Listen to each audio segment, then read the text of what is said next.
Assalamualaikum warahmatullahi wabarakatuh. Waalaikumsalam warahmatullahi wabarakatuh. Kembali hari ini kita akan membahas pengertian Al-Quran dan hadis.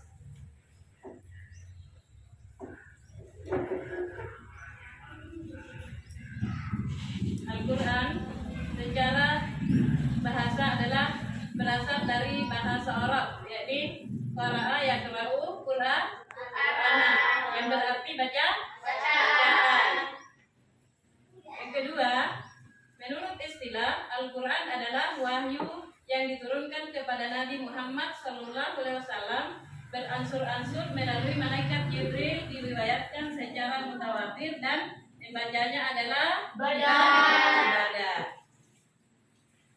Yang ketiga, posisi Al-Quran adalah sumber hukum Islam yang pertama. Seterusnya, keistimewaan Al-Quran. Al-Quran memiliki beberapa keistimewaan dan kelebihan dibandingkan kitab-kitab suci yang lainnya. Keistimewaan Al-Quran dibandingkan kitab-kitab suci yang lainnya. Yang pertama, Al-Quran memuat kalam-kalam yang Allah yang menjadi pedoman hidup manusia sepanjang masa.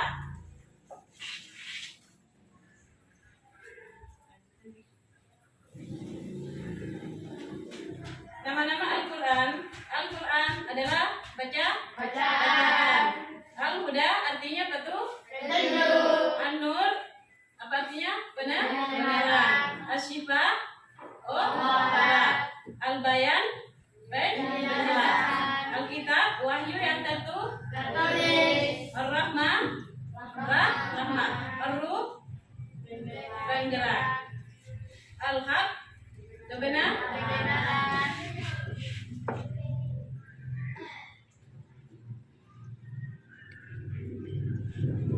Nah, Al-Quran sebagai mukjizat.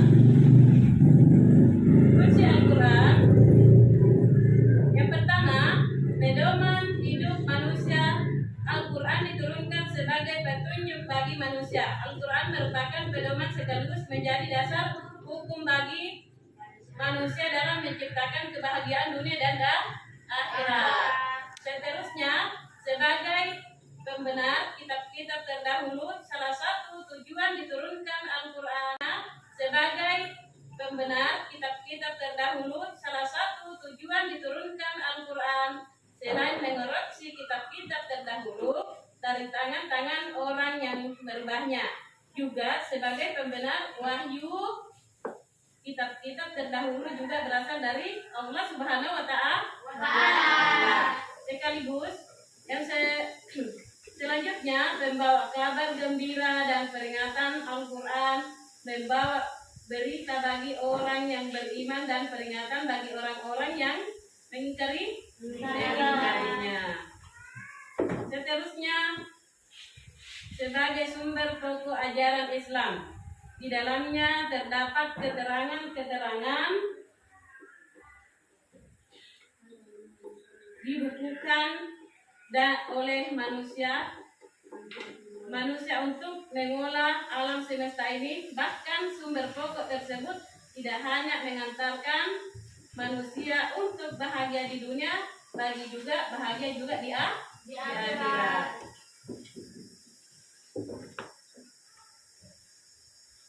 Selanjutnya kita akan melangkah isi kandungan Al-Quran. Yang pertama, akidah. Yang kedua, ibadah dan muamalah.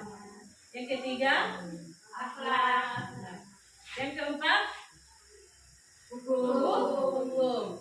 Yang kelima, kisah. Yang terakhir apa? Isyarat ilmu pengetahuan. Hadis adalah segala perkataan, perbuatan, ketetapan dan persetujuan takrir dari Nabi Muhammad SAW yang dijadikan ketetapan atau hukum dalam agama Islam. Secara bahasa, hadis berasal dari kata hadasa yang berarti baru.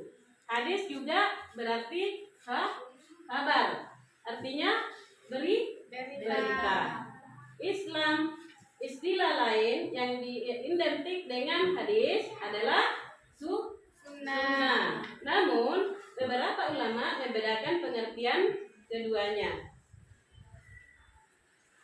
Pengertian sunnah inilah yang identik dengan hadis. Meskipun beberapa ulama membedakan bahwa hadis adalah segala sesuatu yang dinukil dari Rasulullah Sallallahu Alaihi Wasallam, sedangkan sunnah adalah amalan-amalan yang dilakukan Rasulullah Sallallahu Alaihi Wasallam, para sahabatnya, yaitu kehidupannya yang di masa beliau.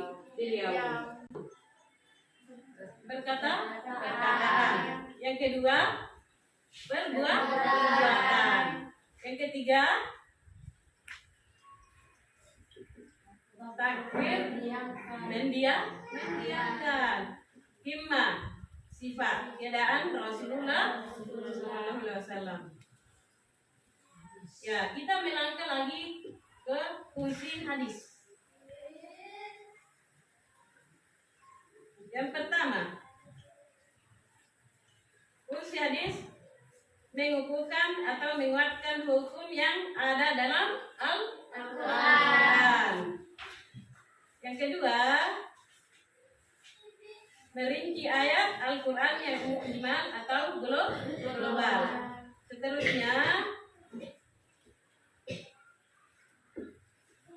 menetapkan hukum yang belum ada dalam Al-Quran. Selanjutnya, membatasi keumuman ayat Al-Quran. Nah, cara memfungsikan Al-Quran dan hadis. Yang pertama, menjadikan Al-Quran dan hadis sebagai pedoman dalam kehidupan pribadi. Yang kedua, menjadikan Al-Quran dan hadis sebagai pedoman dalam kehidupan rumah tangga. Yang ketiga, menjadikan Al-Quran dan hadis sebagai pedoman dalam kehidupan bermasyarakat. Dan yang seterusnya, menjadikan Al-Quran dan hadis sebagai pedoman dalam kehidupan bermuamalah. Jadi, sekian. Jadi mudah-mudahan pertemuan kali ini kita dapat menerapkan sehari-hari, membaca dan mengamalkan isinya, atau membaca dan menikmati atau apa yang dibaca, kita dapat memahaminya. Demikianlah pertemuan kali ini. Saya akhiri dengan ucapan alhamdulillahirabbil alamin. Assalamualaikum warahmatullahi wabarakatuh. Ya.